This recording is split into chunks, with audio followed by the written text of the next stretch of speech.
you did make it down to see Andy Burnham Yes. in Westminster. I think we can have a look at the picture of all those MPs there. You can see you're there. I think you're right there over on the corner of the screen, cheering on. So does that mean you're backing Andy Burnham? Well, firstly, yes, I am backing Andy Burnham to succeed. Here, I think, first of all, we have a job of delivery to do in the second half of the Parliament. I think he has shown, Andy, comprehensively as the Mayor of Greater Manchester, that he can carry out that job of delivery.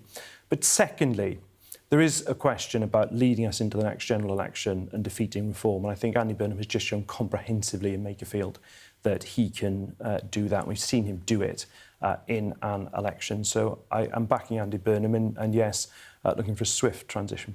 Yeah, swift transition, that's interesting. So you don't want anyone to run. You think it would be cleanest to you if no one stood against Andy Burnham and he can be Prime Minister in, 4 weeks' time?